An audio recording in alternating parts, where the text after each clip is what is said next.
पशुपतिनाथ व्रत की कथा। ऋषि बोले, हे भगवान, हम पशुपत व्रत के सुनने की इच्छा करते हैं, जिसे करके ब्रह्मादिक भी पशुपत हो गए। वायु बोले, समस्त पापों को दूर करने वाला रहस्य मैं आपसे वर्णन करता हूँ। यह पशुपत व्रत अथर्वशीर्ष उपनिषद में प्रसिद्ध है। इसका काल चैत्र पूर्णमासी, शिवकृत देश, क्षेत्र आराम बागीचा, श्रेष्ठ लक्षण युक्त इसमें कहा है। पहला, उसमें पहले त्रयोदशी के दिन स्नान आदि करके उनसे आज्ञा लें, विशेष पूजा करके स्वयं शुक्ल वस्त्र करके, शुक्ल यज्ञोपवीत श्वेत चंदन धारण करके, कुशासन पर बैठकर मुट्ठी में कुशों को लेकर उत्तर या पूर्व को मुख करके 3 प्राणायाम करके देवी और देव को विज्ञापन किए मार्ग से धारण करके मैं दीक्षित होकर यह व्रत करता हूँ, यह संकल्प करें। जब तक शरीरपात हो अथवा 12 वर्ष, 6 वर्ष, 3 वर्ष अथवा 12 वर्ष तक 6 दिन अथवा एक ही महीने, 12 दिन अथवा 6 दिन, 3 दिन व एक ही दिन में व्रत का संकल्प करके विरज मोह के निमित्त विधिपूर्वक अग्नि को लेकर घी, समिध और चरु से यथोयोग हवन करें। 1-10 पूर्ण आहुति के उपरांत फिर तत्वों की सिद्धि के उद्देश्य से उन समिधा आदि का मूल मंत्र से हवन करें और यह तत्व मेरे देह को शुद्ध करे, ऐसा स्मरण करता जाए।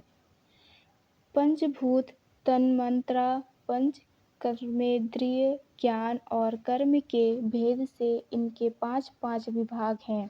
त्याचदी, 7 धातु, प्राणादि, वायु, मन, बुद्धि, अहंकार, गुण, प्रकृति, पुरुष, राम, विद्या, कला, नीति, काल, माया, शुद्ध विद्या, महेश्वर, सदाशिव, शक्ति और शिव तत्व है। यह क्रम से तत्व कहे हैं।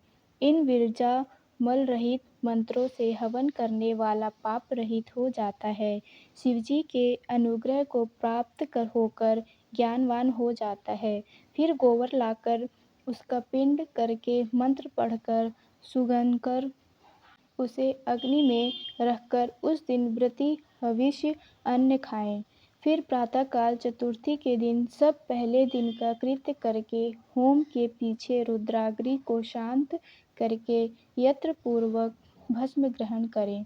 फिर जटा युक्त या मुंडित या केवल शिखा मात्र धारण किए हुए इड़ा पिंगला के बीच में सुपुंभ है, यह मल रहित ब्रह्मस्वरूपिणी नारी है। इसके बाईं ओर इड़ा, दाहिनी ओर पिंगला नाड़ी है। 11-20 गेरुआ वस्त्र या चर्मधीर वस्त्र धारण करें। एक वस्त्र धारण करें। बतकल में मेखला दंड धारण किए रहें। फिर चरण धोकर 2 बार आचमन करके अपने शरीर को उस हवन की भस्म से भूषित करें। अग्नि रीति भस्म, यह 6 अथर्ववेद के मंत्र हैं। इसमें सिर से लेकर चरण तक स्पर्श करें। फिर इसी क्रम से सर्वांग में भस्म लगाएं। ओमकार युक्त शिवजी का उच्चारण करें। फिर मंत्र से त्रिपुण लगावें। इस प्रकार शिव भाव को प्राप्त होकर शिव योग का आचरण करें। तीनों संध्याओं में इस पशुपत व्रत को करें। यह भक्ति का देने वाला पशुत्व दूर करता है। इस पशुपत व्रत से पशुपन त्याग करें। लिंग मूर्ति सनातन महादेव जी की पूजा करें। 8 दलों का सुवर्ण का कमल 9 रत्नों से अलंकृत करके कर्णिका और केसर के पद्मासन की कल्पना करें। एक ऐश्वर्य होने पर करें तथा इसके अभाव से लाल श्वेत कमल स्थित करें। यदि यह भी न हो सके तो केवल भावना का कमल स्थित करें। उस कमल की कर्णिका से एक छोटी लिंग मूर्ति स्फटिक की स्थापना कर क्रम से पूजन करें। 21-30 उस लिंगों की विधि पूर्वक स्थापना कर और शुद्ध कर पंचमुख के प्रकार से आसन मूर्ति को कल्पना करके पंचांगविधि पवित्र विस्तारपूर्वक यथायोग्य सहस्त्र कलशों से स्नान करावें। गंध, द्रव्य, कपूर, चंदन आदि कुकुम या सब वस्त्र वेदी सहित लिंग को चढ़ाकर भूषण से भूषित करें। बिल्वपत्र, श्वेतपद्म, नीलकमल तथा दूसरे सुगंधित पुष्प पवित्र श्रेष्ठ बिल्वपत्र, चित्र, दूर्वा, अक्षत महापूजा के विधान से यथालाभ पूजित करके धूप, दीप, अथर्व, नैवेद्य प्रदान करें। इस प्रकार शिव जी को निवेदन करके कल्याण की प्रवृत्ति करें और जो न्यायपूर्वक उपार्जन की हुई अपने को इष्ट वस्तु हो वह सब द्रव्य इस व्रत में विशेष कर देने चाहिए। श्रीपत्र, उत्पल और कमल सहस्त्र चढ़ाने चाहिए अथवा कमती संख्या 108 चढ़ानी चाहिए। उसमें भी विशेषकर बेलपत्र को न त्यागें। एक ही सुवर्ण का कमल सहस्त्र कमलों से विशेष है और नीलोत्पल आदि कमलें बेलपत्र के समान हैं और दूसरे फलों का नियम नहीं है, यथालाभ निवेदन है। 31-40 अष्टांग अथर्व श्रेष्ठ है। विशेष का धूप देनी, चंदन लगाना, कृष्ण, अगरु, अघोर नामक मुख में संध्योजात में मलशीला, वामदेव मुख में चंदन, पौरूप में हरिताल, ईशान में भस्म, इस प्रकार कोई आचार्य आलेपन कहते हैं। कोई धूपांतर के विधान से धूप नहीं मानते हैं कि अघोर के मुख में श्वेत अगरु, पुरुष के मुख में काला अगरु, संध्योजात के मुख में गुग्गुल, सौम्य के मुख में सुगंध द्रव्य, ईशान के औषधादि के धूप विशेष करके देनी चाहिए। सरका, मधु, कपूर, कपिला, गौ के घृत के मिलाकर देनी चाहिए। चंदन, अगरु, काष्ठादि यह सामान्य कहा है। कपूर वर्ती घी के दीपक देने चाहिए। इसके उपरांत प्रत्येक मुख की ओर अर्घ्य और आचमन देना चाहिए। प्रथम आवरण से क्रम से गणेश और कार्तिकेय का पूजन करना चाहिए, फिर ब्रह्मा जी प्रभृत अंगानी का पूजन करें। इस प्रकार प्रथम आवरण की पूजा करने पर दूसरे आवरण में चक्रवर्ती विघ्नेश की पूजा करनी चाहिए। तीसरे आवरण में भव आदि अष्टमूर्तियों का पूजन करना चाहिए। चौथे आवरण में महादेववादियों की तथा 11 रुद्रों की, सब गणेश्वरों की पूजा करनी चाहिए। पद्य के 5 आवरण के क्रम से अस्त्र और अनुचरों के साथ 10 दिक्पालों की पूजा करें।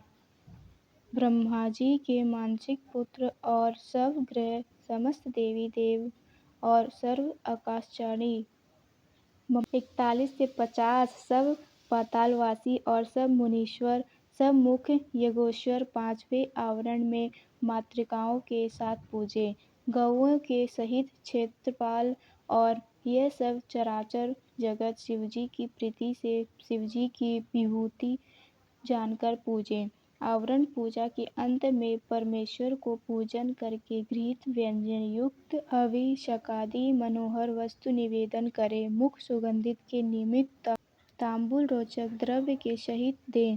फिर अनेक प्रकार के पुष्प और भूषणों से अलंकृत करें। नीराजन के अंत में पूजा का विस्तार समाप्त करें। फिर सामग्री सहित पान पत्र दें और शयन निवेदन करें। चंद्रमा के समान हार उज्ज्वल शयन स्नान में रखें और भी सब योग्य पदार्थ राजाओं के समान स्थिर करें। यह कार्य स्वयं करें या ऋषि तत्वों से कराकर हवन और पूजन के पीछे प्रार्थना स्तोत्र जप करके पंचाक्षर विद्या को जपें। प्रदक्षिण करें और परमात्मा की पूजा करें। फिर शिव जी के सम्मुख ही गुरु और ब्रह्मा का पूजन करें। फिर अर्घ्य और 8 फूल देकर देव को लिंग से विसर्जन करके अग्निमंत्र से अग्नि की रक्षा करके उसे भी विदा करें। इस प्रकार यह सब कृत्य प्रतिदिन करें। फिर सब सामग्री सहित कमल युक्त लिंग 55 से 60 अपने गुरु को दे अथवा शिवालय में स्थापन करें। फिर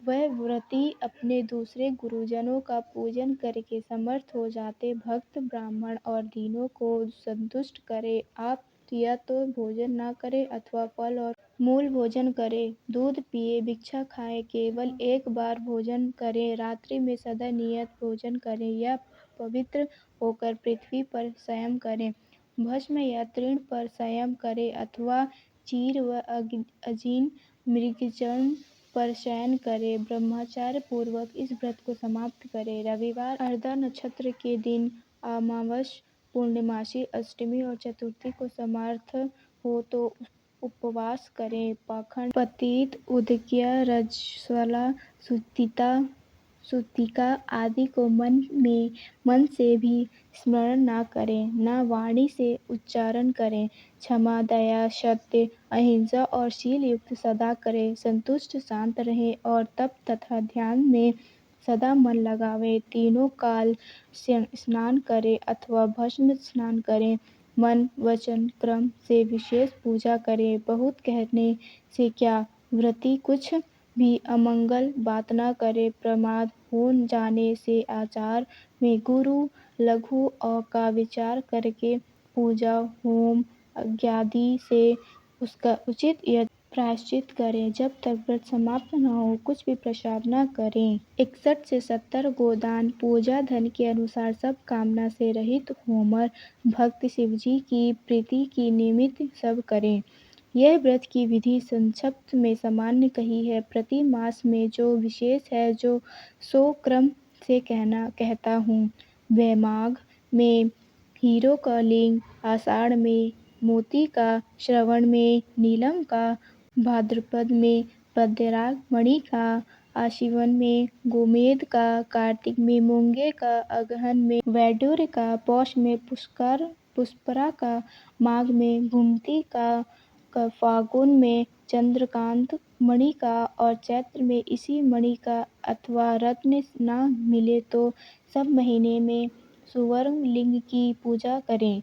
उसके अभाव में चांदी, तांबा अथवा शिला के लिंग का पूजन करें। यह भी न हो तो मिट्टी का अथवा किसी वस्तु का लिंग पूजें। सब ही मूर्ति गंधमय बनावे अथवा जैसी रुचि होवे सो बनावे। व्रत के अंत में अपना नित्यकर्म समाप्त करके सदाचरण युक्त व्रती पुरुष शिव और आचार्य का पूजन करें।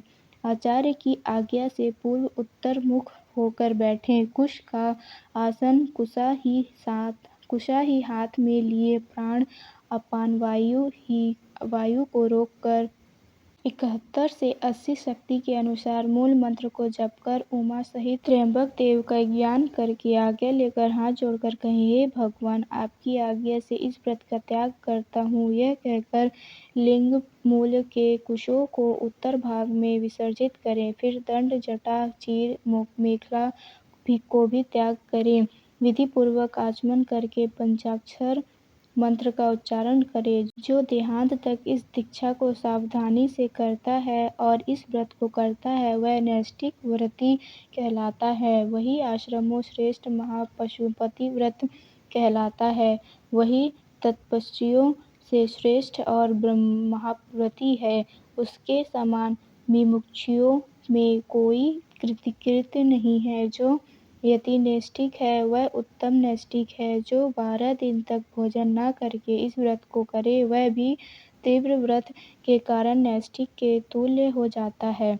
जो शरीर में घृत लगाकर इस व्रत को करता है 2-3 दिन भी करता है वह भी नैष्ठिक है। जो कोई निष्काम होकर इस व्रत को करता है और जिससे निरंतर अपनी आत्मा शिवजी को अर्पण की है उसके समान कोई दूसरा नहीं। विद्वान ब्राह्मण भस्म लगाकर महापाप से उत्पन्न हुए पापों से छूट जाता है, इसमें संदेह नहीं। 80-90 रुद्र अग्नि का जो परम वीर है वही भस्म कहलाता है। इस कारण सब काल में भस्म युक्त वीर्यवान होता है। जो पुरुष भस्मनिष्ठ है अग्नि के संगम से उनके सब दोष दूर हो जाते हैं। भस्म स्नान से पवित्र हुआ पुरुष भस्मनिष्ठ कह जाता है। जिसके शरीर में भस्म लगा है और जिसका त्रिपुर्ण भस्म से दीप्तिमान है, भस्म स्नान करने से पुरुष भस्मनिष्ठ कहा जाता है। भूत, प्रेत, पिशाच और बड़े बड़े भयंकर रोग भस्मनिष्ठ के समीप से दूर भाग जाते हैं, इसमें संदेह नहीं। कल्पक पाप दूर करने से और भासमान होने से यह भस्म कहलाता है। वह विभूति पुरुषों को ऐश्वर्य देने वाली तथा परम रक्षा करने वाली है।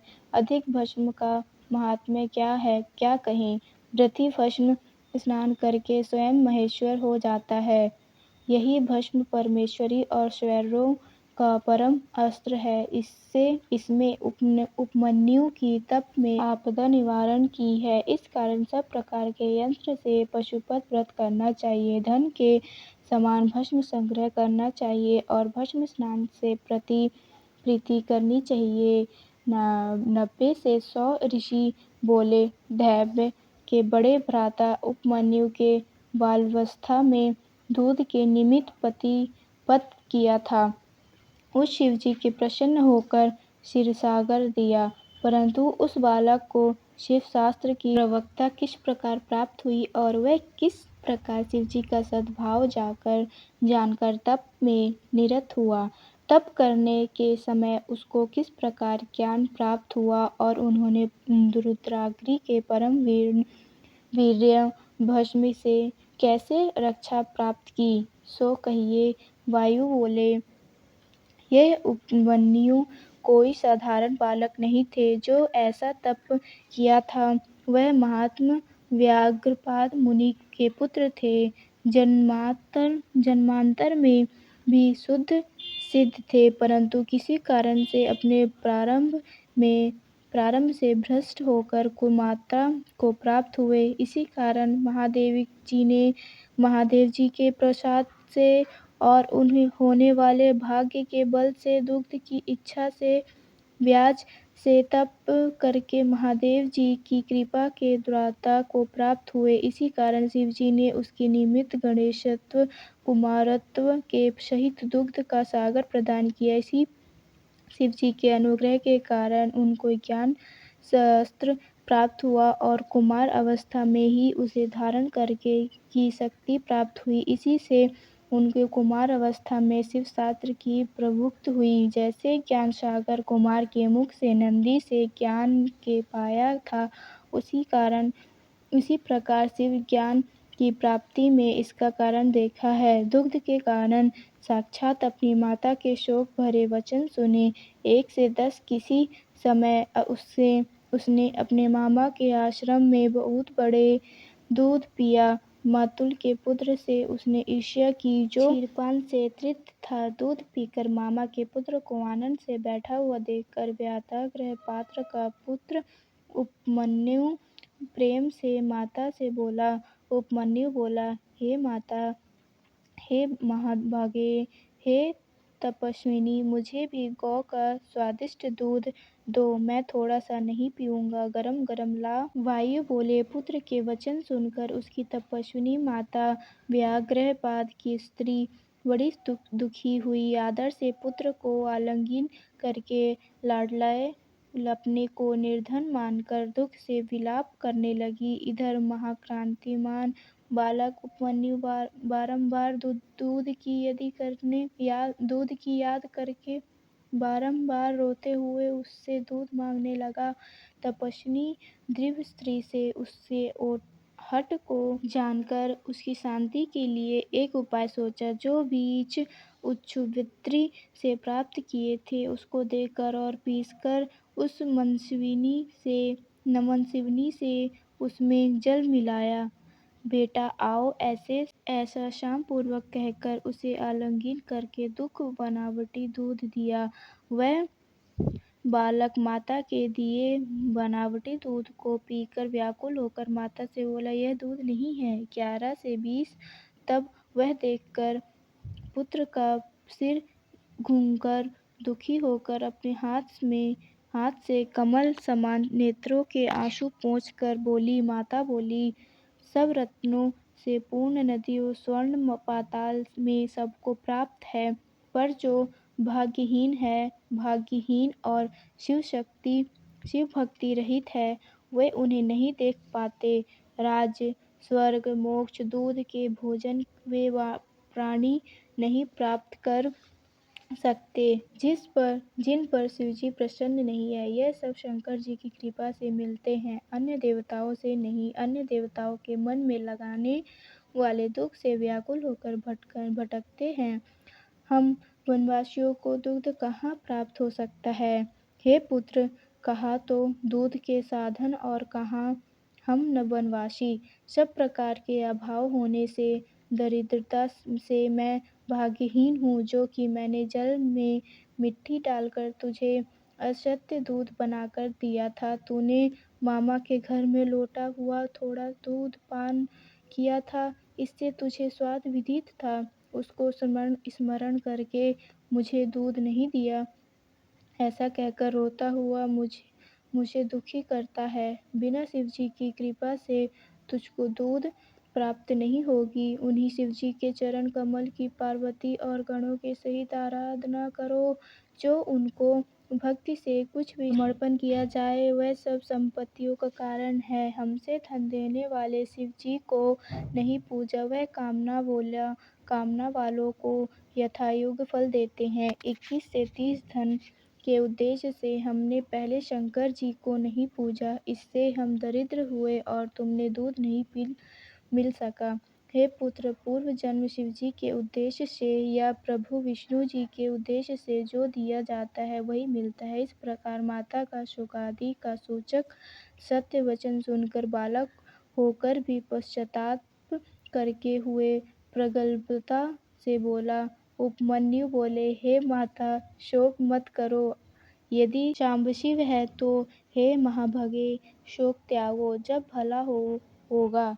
हे माता, मेरे वचन सुनो। यदि महादेव जी हैं तो शीघ्र व देर में हैं, उन्हें प्रसन्न करके दूध का सागर ले आऊँगा, जो कि कभी घटेगा नहीं। वायु बोले, इस प्रकार उस मति बालक के वचन सुनकर प्रसन्न होकर उसकी बुद्धिमती का माता बोली, हे तात, मेरी प्रीति बढ़ाने वाले शुभ भर्ता, तुमने बिचारी तू देर मत कर, शांब का भजन कर। परम करण शिवजी सबसे अधिक हैं, सारा जगत उन्हीं का किया हुआ है। ब्रह्मा जी आदि उनके दास हैं, उन्हीं की प्रसन्नता से ये सब ऐश्वर्य है। अब हम उन प्रभु के दोस्त हैं। उन लोग के कल्याण करने वाले शंकर जी के सिवाय अन्य को मैं नहीं जानती। अन्य देवताओं को छोड़कर मन वचन कार्य में उन्हीं शिवजी को पार्वती सहित गणेश सहित परम प्रीति से भजन करना चाहिए। 31 से 40 उन देवाधिदेव वरदायी मंगलदायी शिवजी का ओम नमः शिवाय यही मंत्र वाचक है। ओमकार सहित जो 7 करोड़ मंत्र हैं, वह इसी को लय होकर फिर इसी में से निकलते हैं। अपने अधिकारी अपेक्षा से सुप्रसाद सहित वे मंत्र हैं, अर्थात अधिकारियों के अनुसार पृथक पृथक हैं, परंतु यह मंत्र ईश्वर की आज्ञा से सबके अधिकार का है। जिस प्रकार शिवजी संपूर्ण उत्कृष्ट और निकृष्ट आत्माओं की रक्षा करने में समर्थ होते हैं, उसी प्रकार यह मंत्र है। यह मंत्र सब दूसरे मंत्रों में प्रबल है, यही सबकी रक्षा करने में समर्थ है। उससे परे फिर और इच्छा नहीं करनी चाहिए। इस कारण हे पुत्र, अन्य मंत्रों को छोड़कर पंचाक्षर मंत्र जपने में तत्पर हो। यह मंत्र जिह्वा के अंतर्गत होने से फिर कुछ दुर्लभ नहीं रहता। यह शैवों की रक्षा का हेतु परम दुर्लभ अघोशास्त्र है, वह इसी से उत्पन्न हुआ है, ऐसे जानकर उसमें तत्पर हो। तुम्हारे पिता के समीप में मैंने यह भस्म प्राप्त की है, जो विरजा अग्नि से उत्पन्न होने के कारण सिद्ध और महा आपत्ति को दूर करने वाली है। इसे लगाओ। यह जो तुझे मैंने मंत्र दिया है, इसको मेरी आज्ञा से ग्रहण कर, इसके जप करने से तुम्हारी रक्षा होगी। इस प्रकार माता ने आज्ञा देकर शिवस्तु ऐसा उच्चारण करके विदा किया और मुनि उसका आज्ञा सिर पर धारण करके 41 से 50 और प्रमाण करके तप करने की निमित्त चला गया। तब माता ने उसके प्रति वचन कहे कि देवता तेरा मंगल करे। इस प्रकार माता की आज्ञा से उसने दुश्चर तप करना आरंभ किया। हिमालय पर्वत पर प्राप्त होकर वायु भक्षण करता हुआ 8 स्तूपाओं ईंटों का स्थान बनाकर मूर्तिका का लिंग निर्माण करके वह गण और पार्वती के सहित महादेव जी का आवाहन करके भक्तिपूर्वक पंचाक्षर मंत्र से ही वन के उत्पन्न हुए पत्र और पुष्पों से बहुत काल तक पूजा करता हुआ परम तप और आरंभ किया। इस प्रकार शिवजी में मन लगाए कृष शरीर उपमन्यु ब्राह्मण श्रेष्ठ को अकेले तप करते हुए देखकर परीक्षित ऋषि के शाप से पिशाचपन को प्राप्त हुए। कुछ मुनि राक्षस भाव से पीड़ित करके उसे तप में विघ्न करने लगे। वह उनसे पीड़ित होकर भी किसी प्रकार से तप करते हुए और सदा नमः शिवाय इस प्रकार आर्तनाद के समान शब्द करने लगा। उस शब्द को श्रवण करके वह ब्रह्मा कुमार उपमन्यु के तप से चराचर मुनि तथा जगत प्रदीप्त हो गया। 51 से 59 वायु बोले। तब सब देवता प्रदीप्त अंग होकर वैकुंठ में नारायण के पास छट गए और प्रणाम करके सब हाल कहने लगे। उसके यह वचन सुनकर भगवान पुरुषोत्तम यह क्या है, इस वार्ता को विचार कर और उसका कारण जानकर शिवजी को देखने की इच्छा से मंदर पर्वत पर गए और देव को देखकर प्रणाम करके हाथ जोड़कर बोले। विष्णु जी बोले, हे भगवान, कोई उपमन्यु नामक ब्राह्मण दुग्ध पाने के निमित्त जगत को दुग्ध करता है, तप करते हुए उसे आप निवारण करें। विष्णु जी के यह वचन सुनकर देव महेश्वर बोले, आप अपने स्थान को जाइए, मैं बालक का निवारण करूंगा। शिव जी के वचन सुनकर देववल्लभ विष्णु जी उन सब देवताओं का समाधान करके अपने लोक को गए। इसी अवसर पर देव शिवजी इंद्र के रूप से उस स्थान में जाने की इच्छा करने लगे। तब शिवजी श्वेत हाथी पर चढ़कर उस ब्राह्मण के आश्रम में गए। इंद्र मेष वेश का धारण किया। सुर असुर सिद्ध महोरग उनके साथ हुए। तब उस विभु के निमित्त बाल व्यंजन से विजित किया गया और वाम हाथी से शची सहित सुरेंद्र के ऊपर श्वेत छत्र धारण किया गया।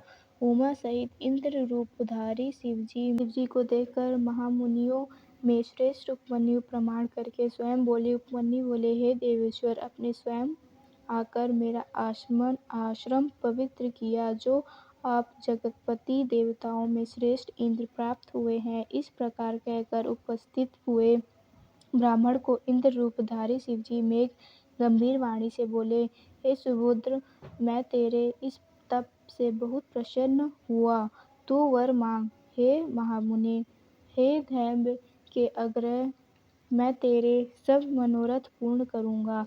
जब इस प्रकार शिव रूपी इंद्र ने कहा, तब वह मुनिश्रेष्ठ शिव जी से भक्ति हो यही हाथ जोड़कर बोला। यह सुनकर इंद्र बोले, तुम नहीं जानते कि मैं देवताओं का राजा हूँ, तीनों लोकों का अधिपति इंद्र हूँ। सब देवता मुझको नमस्कार करते हैं। हे विप्र ऋषि, तू मेरा भक्त हो, सदा मेरी अर्चना कर, तेरा कल्याण हो। मैं ही तुझ पे सब कुछ दूंगा। निर्गुण रुद्र को त्याग दे, निर्गुण रुद्र से तेरा क्या कार्य बनेगा, जो देवताओं की पंक्ति से 12 होकर पिशाचपने को प्राप्त हुए हैं। वायु बोले। यह सुनकर पंचाक्षर मंत्र जपते हुए वह मुनि धर्म से विघ्न मानकर इंद्र से बोला। 11 से 20 उपमन्यु बोले। शिवनिंदा में तत्पर अपने प्रसंग से महात्मा रुद्र का निर्गुणपन कथन किया, पर सब देवताओं से अधिपति रुद्र को तुम नहीं जानते। ब्रह्मा विष्णु महेश के भी उत्पादक वे प्रकृति से परे हैं, जिनको ब्रह्मवादी सत असत व्यक्त रूप से कथन करते हैं तथा नित्य एक अनंत करते हैं, उन्हीं से वर मांगूंगा।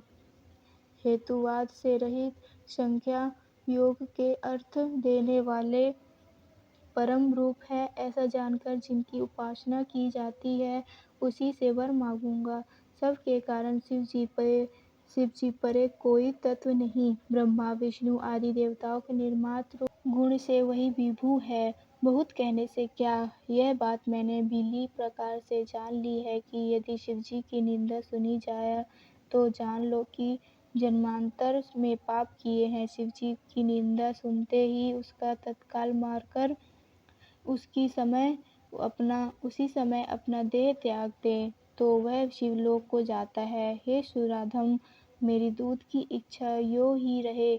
मैं तुझको शिवशस्त्र में मरकर अपने देह की त्याग कर इंद्र को उद्यत हुए घोर भस्म लेकर उसको अघोर अस्त्र से अभिमंत्रित करके इंद्र के उद्देश्य से मुनि बड़ा शब्द करके त्यागा। 21 से 30 और शिवजी के चरण कमलों को स्मरण करके अपना देह त्याग करने का उद्यत हुए तो भग देवता के नेत्रहारी शिवजी ने सौम्यता से उस योगी की धारणा को निवारण किया और उसे छोड़े हुए अघोरात्र को शिवजी की आज्ञा से शिवजी के प्रिय नंदी ने ग्रहण किया। उसी समय परमेश्वर ने अपने स्वरूप से स्थित होकर उस उपमन्यु को अपना चंद्रभाल रूप दिखाया। सहस्त्रों दूध के सागर, अमृत के सागर, दही घी के सागर, फूल भस्य भोज्यों के सागर तथा पुओं के पर्वत प्रभु ने उस बालक को दिखाए। जब उसने शंकर जी को देवी के साथ वृक्ष पर स्थित देखा कि जिनके चारों ओर गणेश्वर स्थित हैं और त्रिशूलादि से युक्त है, तब देवता की दुर्दुम्भी बजी, फूलों की वर्षा हुई। विष्णु ब्रह्मा इंद्रादि देवताओं से सब दिशाएं आच्छादित हो गई। इधर उपमन्यु भी आनंद के सागर में मग्न होकर भक्ति से नम्र होकर दंड के समान पृथ्वी पर गिर गया। इस अवसर से भगवान शंकर जी ने यहाँ आओ कहकर हंसते हुए उसे बुलाकर सिर सूंघकर अनेक वर दिए। 31 से 40 शिव जी बोले, हे पुत्र, तुम यथायोग्य भोज्य अपने बांधवों सहित सदा भोगो, सदा सुखी रहो, दुखी से रहित होकर मेरी भक्ति में तत्पर रहो। हे महाभाग उपमन्यु, यह पार्वती तुम्हारी माता है। मैंने तुमको पुत्र बनाकर क्षीरसागर दिया है। मधु, दही, अन्न, घृत, भात, फल इनके सागर मैंने तुमको दिए। मालपुओं के पर्वत, भक्ष्य भोज्य सागर मैंने तुमको दिए। हे महामुने, तुम इनके ग्रहण करो। तुम्हारे पिता महादेव और माता जगदम्बा हैं। मैंने तुमको अमरत्व और निरंतर का गणाधिपत्य दिया। अब तुम प्रसन्न होकर जो जो मन में हो सो वर मांगो, मैं प्रसन्न होकर दूंगा। इसमें विचार की आवश्यकता नहीं। वायु बोले, महादेव जी ने ऐसा कहकर अपने हाथों में से उपमन्यु का आलिंगन करके उसका सिर सूंघकर यह तुम्हारा पुत्र है, यो कहकर देवी को निवेदन किया। देवी ने भी अपने कमल जैसे हाथों से प्रेम से कुमार के समान उसका सिर सूंघकर उसको अविनाशी कुमारत्व दिया। क्षीर अवधि भी साकार रूप से स्वदाक्षिर हाथ से धारण किए। वह अविनाशी दूध पीकर उसके हाथ में समर्पण किया। योग ऐश्वर्य सदासुष्टि अविनाशियों ब्रह्माविद परम सिद्धि संतुष्ट मन से उसको प्रदान की। 41 से 50 फिर प्रसन्न हो शिवजी उसका तप तेज देखकर उपमन्यु मुनि को दिव्य वर देने लगे। व्रत पशुपत ज्ञात व्रत योग तत्व से देकर निरंतर वक्तृत्व मुनिराज को दी। वह भी दिव्य वर देने लगे और निरंतर रहने वाला कुमारत्व प्राप्त करके उन और चतुरता भी शिवाशिव से वर पाकर बड़े प्रसन्न हुए। तब प्रसन्न चित्त होकर हाथ जोड़कर प्रणाम करके महेश्वर देव से वर मांगने लगे। उपमन्यु बोले, हे देवेश, हे परमेश्वर, प्रसन्न होकर अपनी चरणी भक्ति मुझको दीजिए। हे महादेव जी, अपने संबंधियों में मुझे श्रद्धेय दीजिए। अपने दासों में परम स्नेह और सदा उनकी समीपता दीजिए। यह कहने के उपरांत प्रसन्न मन होकर वह ब्रह्मांड श्रेष्ठ उपमन्यु सहर्ष गद्य वाणी से महादेव जी को प्रसन्न करने लगे। उपमन्यु बोले, हे देवों के देव महादेव, हे करुणा सागर, हे शांब शंकर, प्रसन्न हो। वायु बोले, सब कुंवर देने वाले महादेव जी, ऐसा कहकर प्रसन्न मन होकर मुनिश्रेष्ठ उपमन्यु से बोले। शिवजी बोले, हे पुत्र, मैं तुझसे प्रसन्न हूँ। मैंने तुझे सब दिया, तू मेरा दृढ़ भक्त है, यह मैंने जान लिया। तुम दुख से रहित होकर अजर अमर हो, महायशस्वी, तेज से युक्त, ज्ञान से युक्त हो। तुम्हारे बांधव और कुल तथा गोत्र सदा अक्षय रहेंगे। हे द्विजश्रेष्ठ, तुम्हारी मुझ में निरंतर भक्ति होगी। हे द्विजोत्तम, मैं तुम्हारे आश्रम में नित्य समीपता करूँगा। तुम मेरे समीर तथा आनंद से विहार करोगे। कोटि सूर्य के समान कांति वाले भगवान शिवजी यह कहकर और उसको वर देकर अंतर्ध्यान हो गए। शंकर भगवान की जय।